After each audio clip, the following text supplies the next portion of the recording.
Everyone believes I'm innocent, but I've been secretly sneaking out to meet my ex behind my husband's back, and I know how that sentence sounds. It's a grenade in a quiet room. I'm Nina, I'm 29, and I'm a night shift nurse, the kind who can find a vein in the dark and chart emotions in shorthand even when mine are doing cartwheels in clogs. I learned a long time ago that hospitals are just big confessionals where everyone wears blue.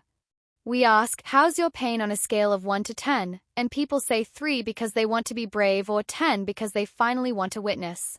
I spend 12 hours in fluorescent mercy counting drips and breaths and beeps, shepherding precious minutes between midnight and 6 while the building pretends to sleep. I tell families it's okay to rest. I tell patients I'll be back in 5. I tell my own heart later, later, later. My husband is Daniel, 32, a software engineer who treats problems like puzzles and me like a favorite book he rereads so gently the spine never cracks. He puts my lunch in the fridge with a sticky note that says, "Proud of you," and the stickiness somehow reaches my ribs. He's tidy, kind, a man who apologizes to furniture when he bumps into it. We have a small apartment that smells like coffee and ambition, and a plant that refuses to die out of sheer politeness. On paper, it's all stable. On paper, I'm the luckiest woman ticking boxes. The ex is Marco. He's 30, a bartender who can juggle 5 conversations and 3 limes at once, the kind of person who can tell if you're lying by the way you hold a straw. We met when I was 23 and allergic to dullness. He was the sound of Friday night and I was a Tuesday morning with a wild streak, and for 2 years we were wind and matchsticks and every bad metaphor I warn my patients to avoid when they're talking about their hearts. We broke like a dropped tray, loud everywhere, a mess we agreed not to step in anymore. I married Daniel because he is the opposite of loud. He makes quiet feel like a place with windows. He folds me into a future where the towels match. We learned each other's grocery lists.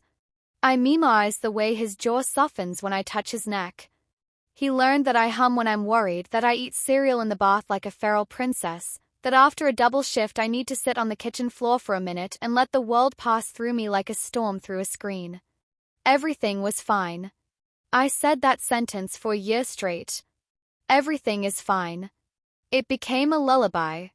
I sang it to myself when I couldn't sleep, which was often because my schedule tugs time into strange shapes. Night shift life puts you slightly to the left of the world. Everyone else yawns at 9, I paint eyeliner at 10.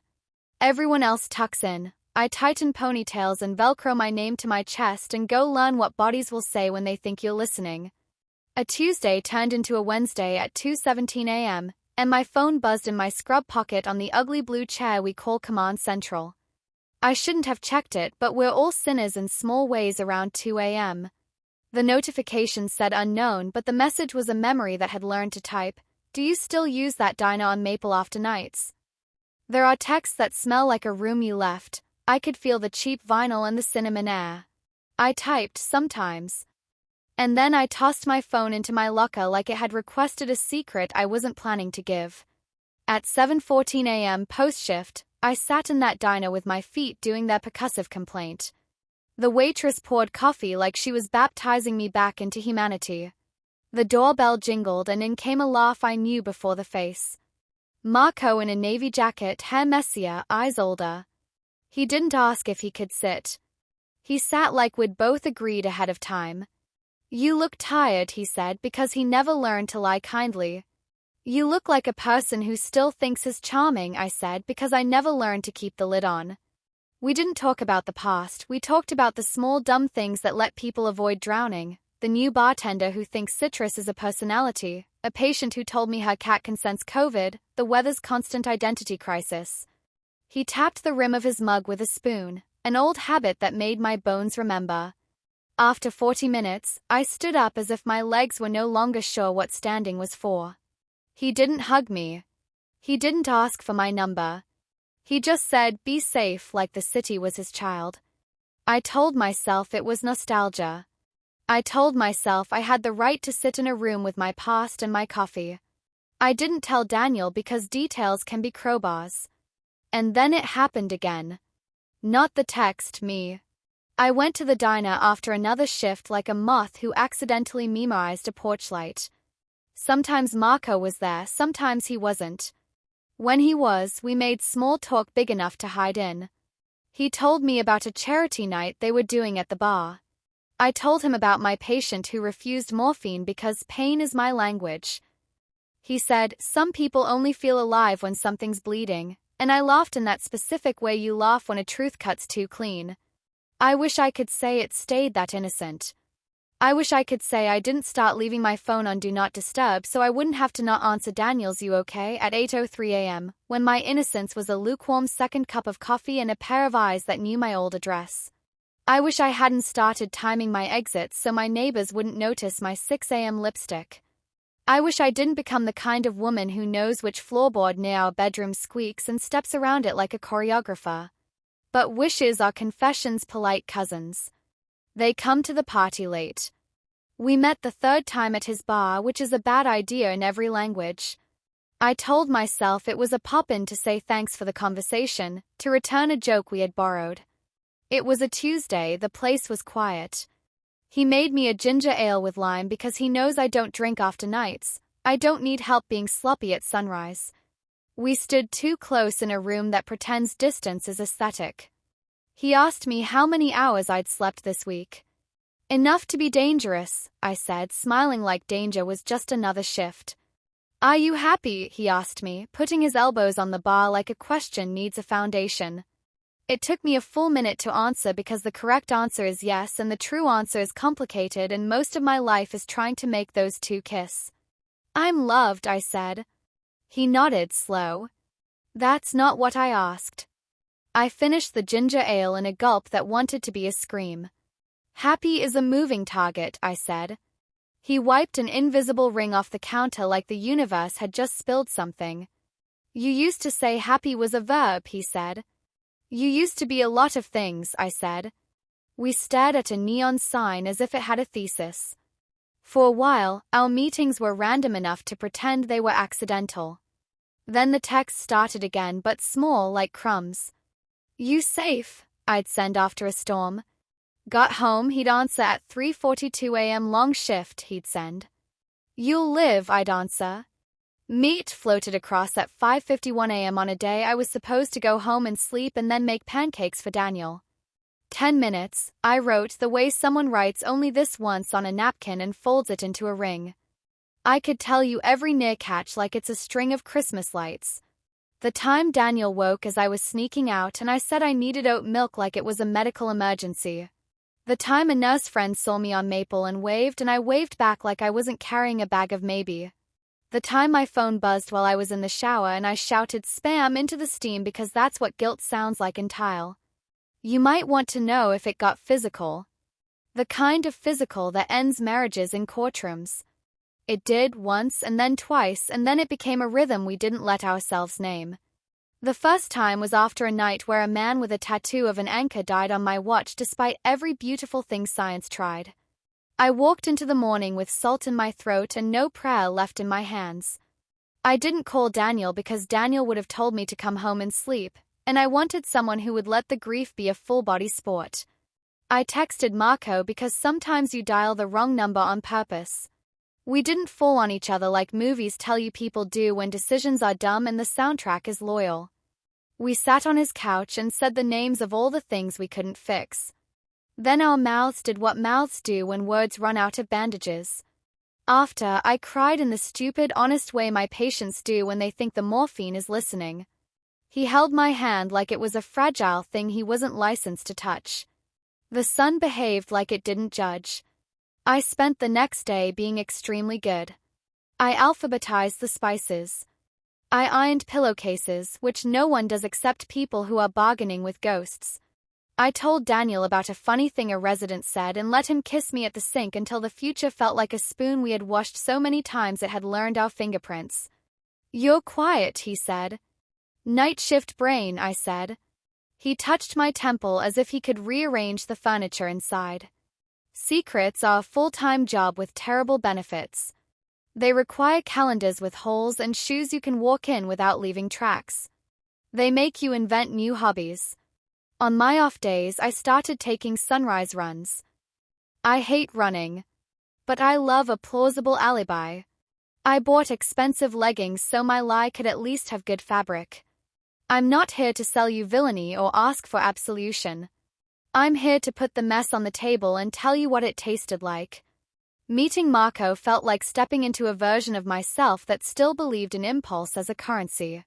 Coming home to Daniel felt like returning to a bank that had never once misplaced my deposit. Somewhere between the two, I split into a woman who could monitor 6-4 drips at once and a woman who couldn't stop refreshing a text thread that had no right to be a lifeline. Myra, my best friend, noticed. She has that gift, the one where she can hear the scratch in the record before the song skips. You're glowing and not sleeping and you keep using the word fine like it's a coupon, she said over pho, which is our religion. I laughed and told her I was picking up extra shifts. She put her chopsticks down with surgical precision. Do you want to tell me the truth or do you want me to guess? She asked. I stared at the basil like it might take the bullet for me. I'm being stupid, I said, which is the dissertation you write when you have no data you're proud of. With who? She asked soft, because she doesn't like to bruise the fruit even when it's rotten. I told her. She didn't flinch. She just reached across the table and squeezed my wrist like a seatbelt. You have to pick a life, she said. Not today maybe, but soon. Because this in-between will grind your good parts down. I wanted to be the kind of woman who hears good advice and changes. Instead, I became the kind who schedules her collapse. After the holidays, I told myself, as if clarity obeys calendars. After the next review at work, I bargained as if promotions can purchase courage. Meanwhile, I stole mornings. Little ones. 10 minutes in the diner. A walk through the park where the fountain knows too much. An hour in the bar before it wakes. Each theft made me generous at home, a weird economy where I traded guilt for kindness like chips at a casino. Daniel thought marital bliss had snuck up on us. I could barely look at my face when I brushed my teeth. It had the shine of a story I wasn't brave enough to finish. There were goodbyes. We performed them twice each month like a play too ugly for critics. We should stop, I'd say, already planning the next time. You should go home, he'd say, already memoizing the new curve of my laugh. We meant it when we said it. We meant the opposite an hour later.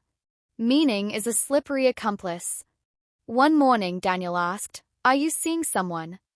He asked it the way you ask if the milk is off, gentle, prepared for disappointment, hoping you're wrong. I had 3 answers ready in different drawers of my mouth: the denial, the half-truth, the nuclear confession. I picked the 4th, which is cowardice dressed as nuance. I've been confused, I said, and I watched the word build a room where he thought he might be able to help. He sat down like gravity had been updated. Talk to me, he said. I'm right here. And he was. He is always right there. I told him some softer streets.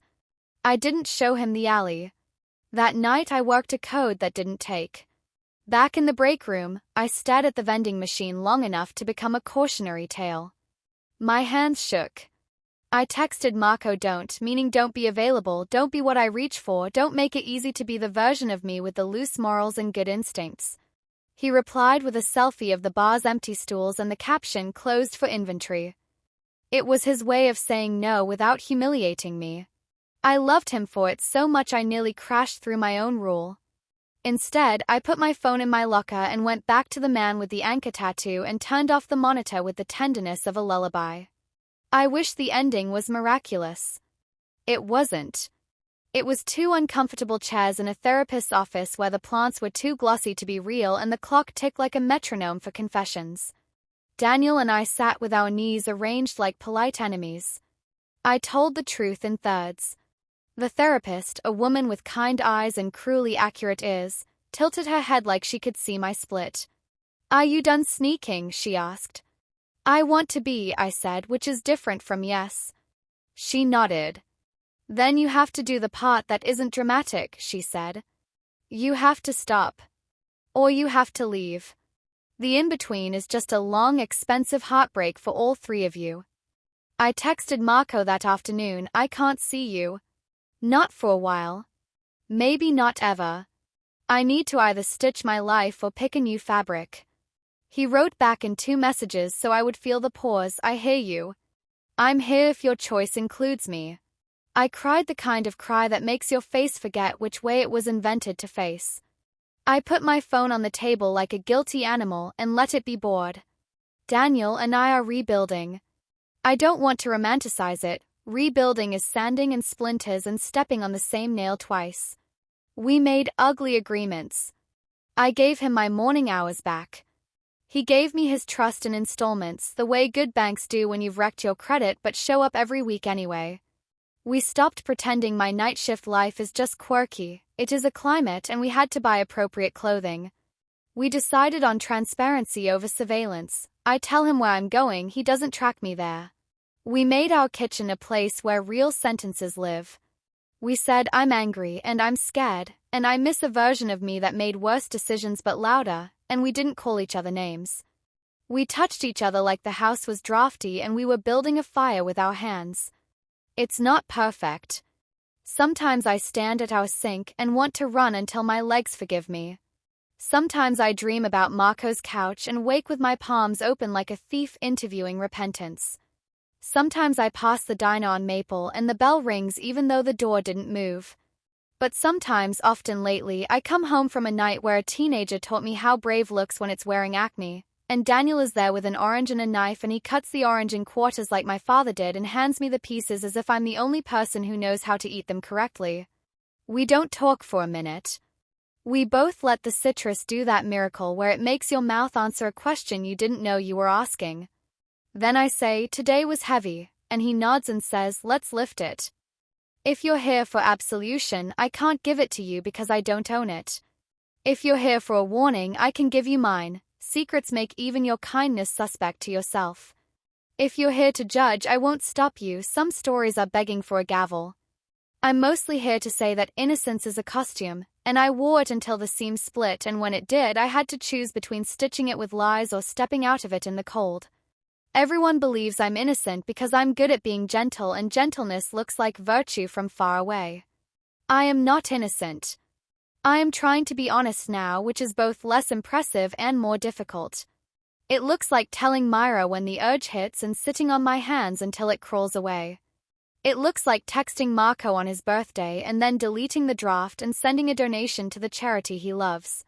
It looks like telling Daniel that I'm thinking about running and letting him say, me too sometimes, and realizing maybe we're running toward each other now. On my shift last night, a woman came in trying not to cry while holding a bouquet of grocery store daisies. Her husband had collapsed in aisle 7 next to the cereal, and by the time she caught up to the ambulance, he was already making jokes about making angels in the linoleum. She held the daisies like evidence. I was so sure he was dying, she told me, and then she laughed at herself like survival is embarrassing. I put the flowers in an empty pitcher and said, you were brave, and she said, no, I was loud. Later, when I clocked out and stepped into a morning that had the nerve to be beautiful, I thought maybe that's all I can be right now, loud about what I want, out loud about what I did, loud about the apology baked into every omelet I'll make for the rest of my marriage. I walked past the diner and didn't go in. I stopped at the florist and bought a stupidly expensive bunch of ranunculus because they look like forgiveness had a baby with optimism. I took them home. Daniel was awake, hair a map of sleep. He saw the flowers and did that surprised smile that makes his left dimple confess. For us, he asked. For now, I said, and put them in water and watched them drink. Then I kicked off my clogs, sat on the kitchen floor like a storm outliving itself, and told him everything true that I could manage before the coffee finished brewing. He sat with me on the tile, his shoulder a geography I still know. We didn't fix it in one morning. No one does. But we started the day with the right verbs. I'm here. I'm sorry. I'm trying. And somewhere in the city, a bell above a diner door rang for someone else, and I let it.